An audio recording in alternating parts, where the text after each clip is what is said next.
అలా నేను మిస్ చేసాం.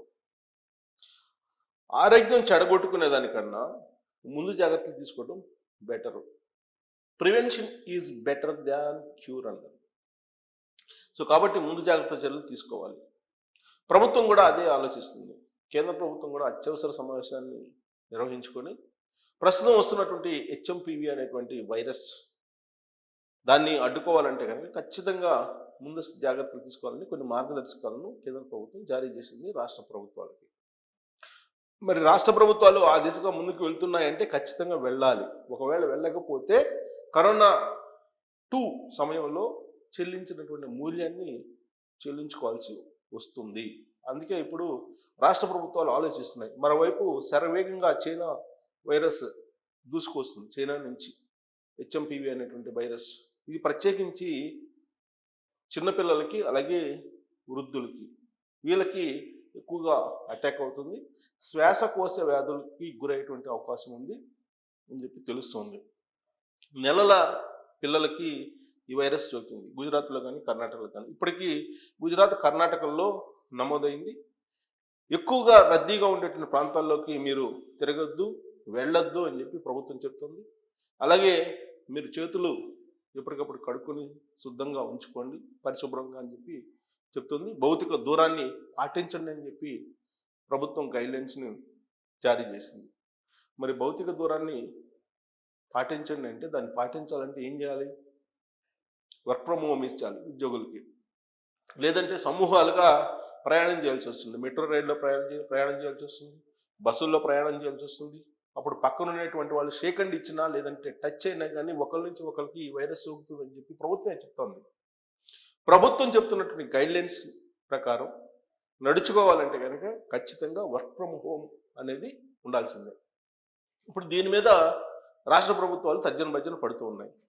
ప్రత్యేకించి ఐటీ హబ్బులుగా బెంగళూరు, అలాగే హైదరాబాద్, ముంబై, ఢిల్లీ ఇలా మెట్రో సిటీస్ ఉన్నాయి.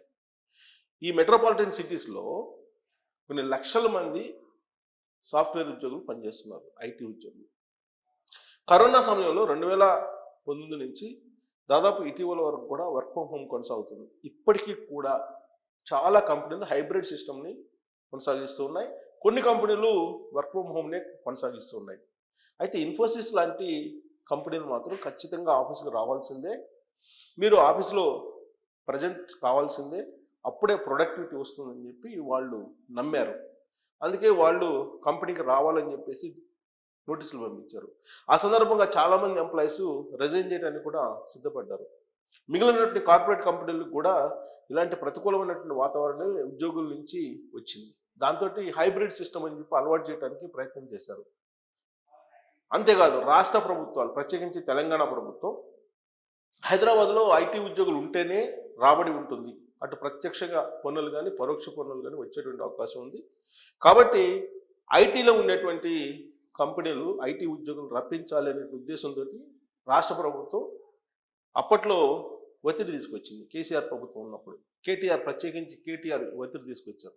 హైదరాబాద్లో ఉండేటువంటి ఐటీ కంపెనీల యాజమాన్యాలన్నిటికీ సమావేశాలు ఏర్పాటు చేసి మీరు అందరినీ రమ్మని చెప్పండి, వర్క్ ఫ్రమ్ హోమ్ ఇవ్వద్దు, ఆఫీసులో రావాల్సిందని చెప్పి కండిషన్స్ పెట్టండి అని చెప్పి ఆయన ఆదేశాలు జారీ చేయడంతో విధులైనటువంటి పరిస్థితుల్లో ఐటీ కంపెనీలు అన్ని వర్క్ ఫ్రమ్ హోమ్ని రద్దు చేసి అందరూ ఆఫీసులో రావాలనేటువంటి ఆదేశాలు అలాంటి మెయిల్స్ పంపించారు. అయితే కొన్ని కంపెనీలు మెయిల్స్ పంపించినప్పటికీ కూడా హైబ్రిడ్ సిస్టమ్ని అలవాటు చేసుకున్నాయి. కొన్ని కంపెనీలు అయితే ఇప్పటికి కూడా వర్క్ ఫ్రమ్ హోమ్ కొనసాగించాలనేటువంటి ఆలోచనతోటే కొనసాగిస్తూ ఉన్నాయి. వాళ్ళకి కావాల్సింది ప్రొడక్టివిటీ. వాళ్ళకి ఎంప్లాయీస్ రోజు వస్తున్నారా రావట్లేదా అనేది ఇమ్మీటీరియల్. కార్పొరేట్ కంపెనీలకు ఎప్పుడు కూడా పని జరుగుతుందా లేదా, ఎంప్లాయీ ఎక్కడున్నారు, అతను ఎక్కడ ఏం చేస్తున్నారు అనేది వాళ్ళకి ఇమ్మీటీరియల్. ప్రొడక్టివిటీ వాళ్ళకి చెప్పినటువంటి టార్గెట్లను ఇన్ టైంలో రీచ్ చేస్తున్నారా లేదా, పూర్తి చేస్తున్నారా లేదా, ఇదే వాళ్ళకి కావాల్సింది. అందుకే multinational companies MNCs work from హోమే ఇచ్చేస్తున్నాయి. వర్క్ ఫ్రమ్ హోమ్ ఇవ్వడం ద్వారా ఆఫీస్ మెయింటెనెన్స్ తగ్గుతుంది, రవాణా ఛార్జీలు తగ్గుతాయి, అలాగే రవాణా సమయం తగ్గుతుంది. ఇన్ని రకాల బెనిఫిట్స్ ఉన్నాయి. అందుకే వర్క్ ఫ్రమ్ హోమ్ అనేది బెటర్ అనేది కాన్సెప్ట్ వరల్డ్ వైడ్ కూడా ఇప్పుడు అలవాటు అయిపోయింది. ప్రత్యేకించి చంద్రబాబు గారు లాంటి వాళ్ళు వర్క్ స్టేషన్స్ పెడుతున్నారు. ఇప్పుడు ఆంధ్రప్రదేశ్లో వర్క్ స్టేషన్స్ వస్తున్నాయి. రాబోయేటువంటి రోజుల్లో ఏ గ్రామంలో ఉండేటువంటి వాళ్ళు ఆ గ్రామం సమీపంలో ఉండేటువంటి వర్క్ స్టేషన్స్కి వెళ్ళి వర్చువల్గా కంపెనీలతోటి మాట్లాడుకుంటూ, కంపెనీలతోటి మీటింగ్లు పెట్టుకుంటూ అక్కడి నుంచే పని చేసుకునేటువంటి వెసులుబాటును కల్పిస్తున్నాయి. టోటల్గా ఆర్టిఫిషియల్ ఇంటెలిజెన్స్ వచ్చిన తర్వాత మారిపోతుంది సినారియో. రోజు గంటల తరబడి ట్రాఫిక్లో ఆఫీస్కి వెళ్ళటం రావటం అనేది కనీసం 4 గంటలు వేస్ట్ అయిపోతుంది. టైం వేస్ట్ చేయకుండా స్మార్ట్గా వర్క్ చేయాలని చెప్పి చంద్రబాబు గారు చెప్తున్నారు. అందుకే వర్క్ స్టేషన్స్ పెడుతూ ఉన్నారు. వర్క్ స్టేషన్స్ పెడుతున్నారు కాబట్టి రాబోయేటువంటి రోజుల్లో వర్క్ ఫ్రమ్ హోమ్ అనేది కన్ఫామ్గా ఉంటుందని చెప్పి ఎక్స్పెక్ట్ చేశారు. ఈ లోపుగానే చైనా నుంచి వైరస్ దూసుకొస్తుంది. ఆల్రెడీ ఇండియాలో ఎంటర్ అయినటువంటి క్రమంలో జనసమర్థమైనటువంటి ప్రాంతాల్లో ఉండకూడదని చెప్పి గైడ్లైన్స్ చెప్తున్నాయి. కాబట్టి అత్యవసర సమావేశాలు కేంద్ర ప్రభుత్వం ఏర్పాటు చేసుకుని వరల్డ్ హెల్త్ ఆర్గనైజేషన్ ఇచ్చినటువంటి గైడ్లైన్స్ని ఫ్రేమ్ చేసుకొని అది రాష్ట్ర ప్రభుత్వాలకి ఇవ్వడం జరిగింది. అందుకే ట్రైన్స్లో కానీ లేదంటే ఇతరతర రద్దీ ప్రాంతాల్లో కానీ బస్సుల్లో కానీ మీరు గుంపులుగా ఉండొద్దు, భౌతిక దూరాన్ని పాటించండి అని చెప్తున్నారు. లేదంటే చేదాటిపోయేటువంటి ప్రమాదం ఉంది. ఈ వైరస్ అంత ప్రమాదకరం కాదని చెప్పి చెప్తున్నప్పటికీ శ్వాసకోశ వ్యాధులు ఉన్నటువంటి వాళ్ళకి చాలా ప్రమాదకరం. అలాగే పొల్యూషన్ ఉండేటువంటి మెట్రోపాలిటన్ సిటీస్లో చాలా డేంజర్ ఈ వైరస్. ఢిల్లీలో నివాస యోగ్యం కానటువంటి ప్రాంతాలు చాలా ఉన్నాయి, పొల్యూషన్ ఎక్కువైపోయి. అలాంటి చోట్ల ఈ వైరస్ ఎంటర్ అయిందంటే కనుక ఖచ్చితంగా మృతుల సంఖ్య ఎక్కువ ఉంటుంది అనేది చైనా నుంచి వస్తున్నటువంటి అనుభవాన్ని తీసుకొని రాష్ట్ర ప్రభుత్వాలు అలాగే కేంద్ర ప్రభుత్వం పరిశీలిస్తున్నాయి. ఒకవేళ చైనా వైరస్ ప్రమాదకరం కాదు అని చెప్పి అనుకుందాం కొద్దిసేపు, మరి ఎందుకు స్టాక్ మార్కెట్ 12 లక్షల కోట్ల రూపాయలని నష్టపోతుంది?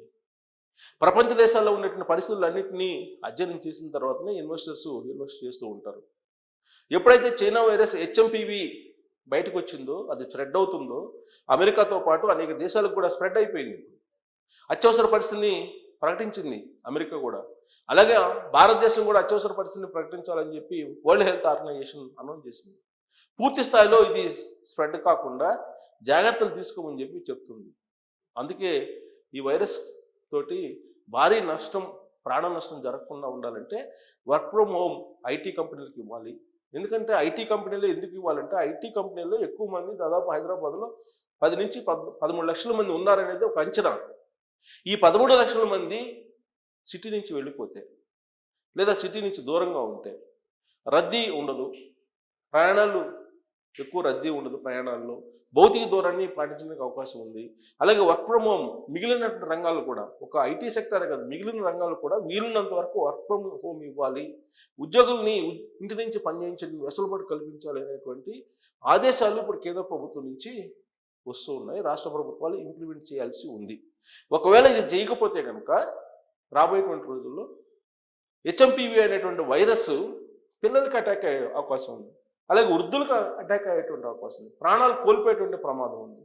హాస్పిటల్స్లో బిల్స్ ఎంత వేస్తారో తెలియదు. మనం కరోనా సమయంలో చూసాం, కొన్ని లక్షల రూపాయలు బిల్స్ వేశారు, కొన్ని కోట్ల రూపాయలు బిల్స్ వేసినట్టు హాస్పిటల్స్ కూడా హైదరాబాద్లో ఉన్నాయి. ఏదైనా సరే చేతులు కాలేక ఆకులు పట్టుకోకుండా ముందు జాగ్రత్త చర్యగా ప్రభుత్వాలు చర్యలు తీసుకోవాలి. దాంట్లో భాగంగానే వర్క్ ఫ్రమ్ హోమ్ ఇవ్వబోతున్నారు. సంక్రాంతి తర్వాత కంప్లీట్ షట్ డౌన్ అవుతుంది హైదరాబాదు. సో ఎంప్లాయీస్ అందరూ ఖాళీ చేసి ఎవరి ఇంట్లో వాళ్ళు పనిచేసుకోవచ్చు అనేటువంటి ఆర్డర్స్ రాబోతున్నాయి అనేది తెలుస్తుంది. లేదంటే హెచ్ఎంపివి వైరస్ కారణంగా భారీ మూల్యాన్ని చెల్లించుకోవాల్సి వస్తుందని చెప్పి తెలుస్తుంది. ఇలాంటి సమయంలో రాష్ట్ర ప్రభుత్వాలు కేంద్ర ప్రభుత్వం చెప్పినట్టుగా గైడ్లైన్స్ను పాటిస్తుందా, లేదా కేంద్ర ప్రభుత్వం కూడా ఇది పెద్ద డేంజర్ కాదని చెప్పి రివ్యూ మీటింగ్లో చెప్తూ ఉన్నారు. కానీ మరి డేంజర్ కాకపోతే చైనాలో హాస్పిటల్స్ అన్ని ఎందుకు నిండిపోతున్నాయి, అక్కడ మరణ మృదంగం ఎందుకు ఉంది, ఇవన్నీ తెలియకనే స్టాక్ మార్కెట్లో స్టాక్ పెట్టడం లేదా? వాళ్ళు ప్రపంచవ్యాప్తంగా చూస్తూ ఉంటారు ఇన్వెస్టర్స్. మరి 12 లక్షల కోట్ల రూపాయలు ఒకేసారి ఒకే రోజు ఎందుకు నష్టపోతారు? అంటే ఈ వైరస్ ఖచ్చితంగా ప్రమాదకరమైంది. దీన్ని బేరీజు వేసుకుంటే కనుక లాక్డౌన్ తప్పేటువంటి పరిస్థితి కనిపించట్లేదు. లాక్డౌన్తో పాటు వర్క్ ఫ్రమ్ హోమ్ ఉండే అవకాశం ఉంది అని చెప్పి తెలుస్తుంది.